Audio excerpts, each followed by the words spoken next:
Hey everyone, welcome back to another episode of Build to Catch, where we're going to build one of my favorite MHX blanks, and then we're going to take it out on the water and catch some big fish with it.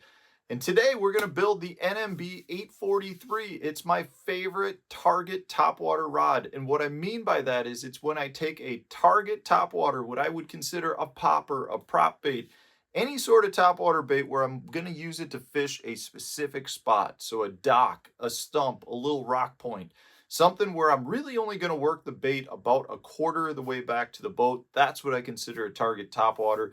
And the NMB-843 by MHX is the best blank I have found for this because it's a 7-foot, medium heavy, fast action, but still has a very good parabolic bend to absorb the battle by some of those big largemouth and those big smallmouth that I plan on catching with it.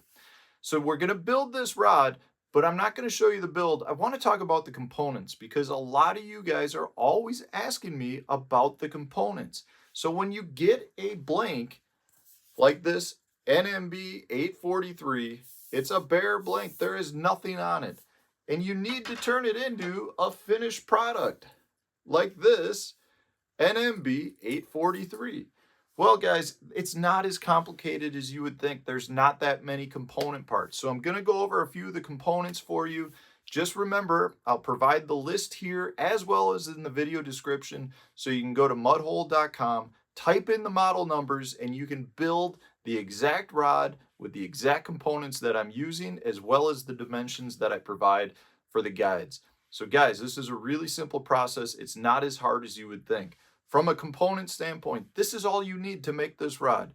You need both a butt grip as well as a handle grip. I use the Winn grips because I think I've got really good grip with them. And in cooler weather, which I fish a lot up here in the Wisconsin area, they actually stay a little bit warmer for me. They absorb more sunlight, and I like that. But generally speaking, it really just comes down to the grip. I have much better grip on these rods because of the Winn grip seats that I use. Next up, you need a reel seat. So this is a reel seat that you put on. This threads right down the shaft of the rod. And then at the same time, you've got here just a little cap that goes on that, which is also called a winding check. So that fits right in the tip there to create a nice snug fit. You'll glue all of that together using the measurements that I provide. After that, the only other components are your bait keeper, your hook keeper, and I actually put a drop shot style hook keeper on the end because for me, when I do a lot of pre-fishing, I use a lot of baits without hooks. I use a lot of baits where I'm just using something that I can't necessarily hook on because I don't have a hook. So if I've just got, say, a pegged sinker or a hitchhiker holding a bait on, I can rig or hook that on here just as well as I could if I was using a hook, similar to your drop shot weight. So that's the hook keeper that I use. After that, you're simply talking about your guides and your tip. That's all you need. So I've got all the model numbers here for you. I've got all the measurements for you. You can go build this MHX NMB-843 and catch some smallmouth like I'm going to show you right here.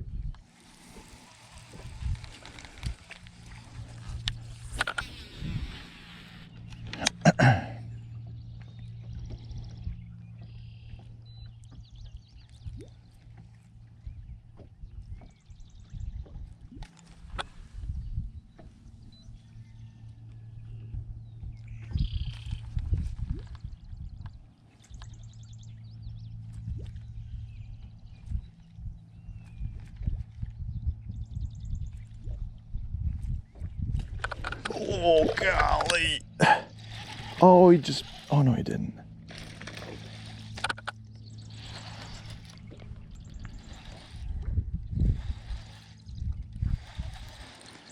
I love topwater smallmouth. Oh, is that a largemouth? Nope, smallmouth.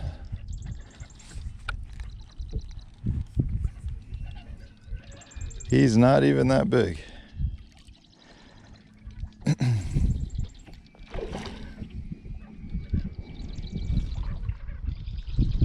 He's a nice one.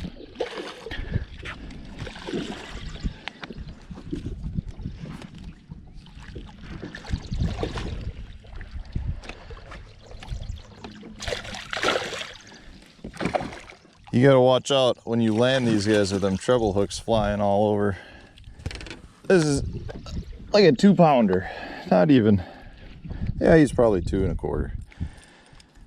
But they're always so just so aggressive. You got to make sure that that hook doesn't come flying back at you. I would have thought that was a better fish. He really crushed it. So what I've got here, I've got an intersection of a couple of creeks. Just saw one jump down off that little point down there. And you get that current that comes into the front of this and then splits and goes down both of these chutes. And that just is a perfect place where you have a little dugout trench. We got some wood here. Just a perfect river type place to fish. And it's something, if you like right where we're standing right now, or sitting, we're only in a couple of feet, but it actually gets deeper as it goes over there. So it's just a little bit of a trench cut out along the bank. Key place. Let's catch another.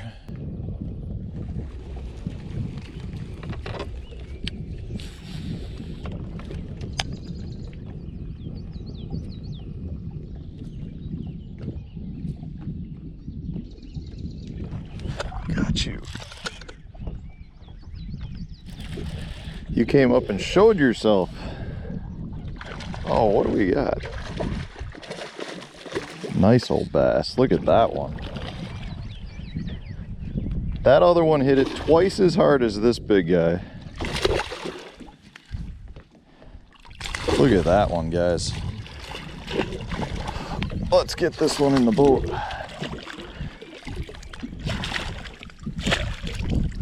Come here. That's a nice smallmouth, guys. Holy smokes. That is one of the biggest river smallmouth I've caught in a long time. And he just came up, just sucked that thing in. We gotta measure that one. Look at that fish. What a beautiful fish. Guys, having the right topwater rod is such an important thing. That NMB-843, so that's an 18-inch board, and that fish is 2 inches over, so a 20-incher. Just beautiful, lean and mean. Golly, just a beautiful smallmouth. Just came up, rolled under it, and then took that popper and sucked that thing down. Let's get him back in the water. Beautiful. Golly, they're being such mean, aggressive fish at times. They can be so agile. Fish rolled under it, didn't hit it. I just let it sit there, came up, sucked it under. I didn't even think that was a big fish, but it's all about having the right rod. So this is the custom built NMB-843 that we built. It's a 7-foot 3-power, super light action rod. I mean, you can see the bend in that rod, just a nice fast action, but super soft tip, which is super key anytime you're throwing a topwater. For that exact reason, that fish came up, boiled under it, didn't take it, at least didn't look like he hit the bait, and then came up and just grabbed that back hook and sucked it under. When that happens, you gotta have a rod with a soft tip. This soft parabolic tip in this NMB-873 is crucial anytime you're catching topwater fish. I mean, there's so many advantages to having a little bit of a shorter rod with a softer tip for topwaters. A 7-foot rod blank like this allows me to cast light topwaters, extremely accurate, extremely long distances, and then I can still put the hook in the fish when they bite it from that long distance away, because you have super sharp hooks on your bait, and when all you got to do is put pressure on the fish. That's where the rod comes in, and then you just need a good parabolic action rod to absorb the fight of that fish.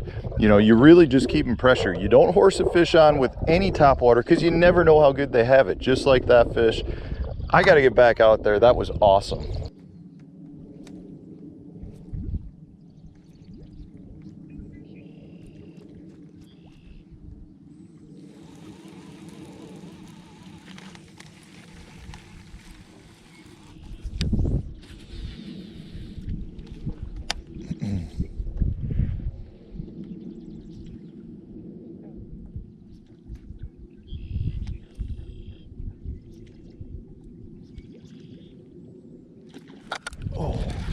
Golly. That was a beautiful bite. I don't know how good he's got it, but just sucked it under. Oh.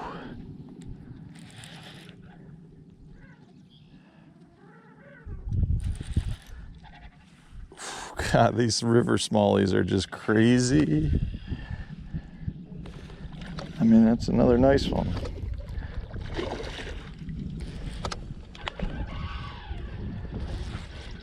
I mean, you can see how this rod just absorbs that bend and keeps from pulling those hooks out. That is the whole importance of all this. You got to have a rod, a soft tip that allows you to work the bait. And on a bite like that, the fish was able to suck it under. He never actually came and ate it that good. He just sucked it under. And those are the bites where that soft tip just lets it get pulled in.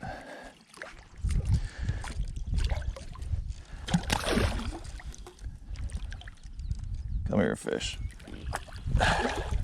It's another nice one. Nice chunky 3-pounder right there, guys. On the old Popar, one of my favorite baits. And I'll tell you a little bit about the Popar too here. So I'm not using it completely stock. I do make a couple of changes to it. Let me get this guy back. Beautiful smallmouth. Nice red eye in him. Chunky river fish. So a couple of things with the Popar here. I do this with a lot of poppers. So I do not like feathers. I like Flashabou. So I tie these myself. I think it's much more natural in the water. It looks very much like a bluegill tail in the water. So I prefer Flashabou. And if you can see, I've actually got soft split rings here. So those are hand-tied split rings. And I'll put a link to a video showing you how to do that at the end of this video. Super important when generating strike, especially on the back one, because that's where they can get a lot of that leverage. So you can twist that completely around and they're not going to get that leverage. So it's really important there. I do switch out the hooks generally. The hooks that come with it are decent, but not up to my standard, I guess you'd say. I put some Fusion 19 hooks on it. But this is a beautiful spot because what we've got is the river coming down, another split, and we've got a sand drop that goes up to to the edge here. And I can put my power poles down upstream and basically let the current continue to push my bait into that wall. So I can really just utilize the current to keep my bait right in the strike zone. Really important anytime you're fishing rivers and topwaters. You know, most of the fish, this is going to be a dugout stretch here. So most of the fish are going to be up against that bank or the sand drop that's probably 15 feet out in front of it. So getting your bait as tight to the bank as possible is always key. And then working the edge of the sand drop, which you guys probably can't see in this photo, but I assure you, right now the boat's only in 2.5 feet and there's 6 feet of water right on the tip of that rounded point. So it's just a slow work. A lot of times the fish just cannot refuse a bait that's kept in the strike zone. Should be one on that grass point. A little bit of a current bend coming off of it. Deep water cut. You can see the cut bank.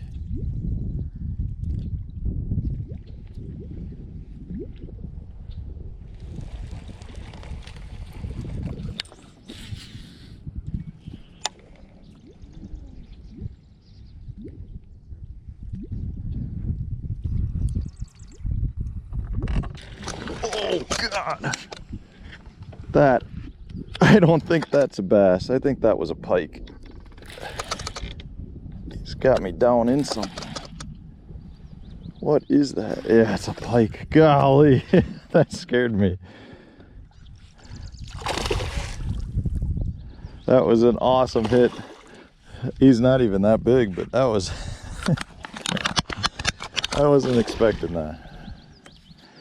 You can see the rod handles pike just fine too. I wish I could stay out all day, guys. I'm in town for a family function. that was looking bad. And got out before breakfast for a little bit.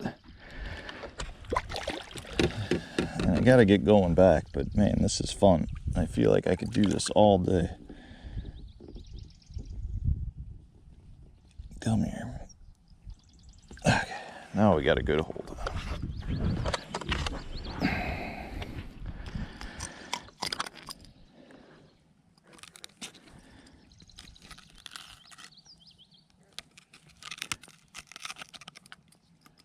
Don't ruin my hook, little man.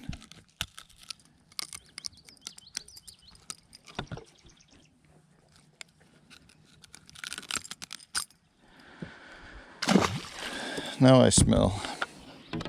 All right, everyone, I hope you enjoyed this video about the MHX NMB-843 blank. This thing is amazing for a topwater rod, specifically for what I consider target topwaters, like a pop R or a small prop bait, something where you're throwing precise casts to a piece of cover and working it by it. You may not work the cast the entire way back to the boat, but you're fishing precise targets. It works great for walking baits. It works great for all topwater baits. I also use it for spinner baits. I love it for spinner baits as well. But it's such a perfect rod anytime I'm out fishing stuff like this, because I can make super precise casts and it handles big fish really well. And unfortunately, I got to head back to the house. We've got some holiday plans for the 4th of July weekend. So I could only get out for like an hour and a half this morning. So I got to get back. I really don't want to because the fish are biting. I've caught some nice ones already, but I got to go. So stay tuned, guys. If you enjoyed this video, hit the like button, comment on the video, letting me know you like these rod build videos. Otherwise, stay tuned. We'll have more content coming out tomorrow.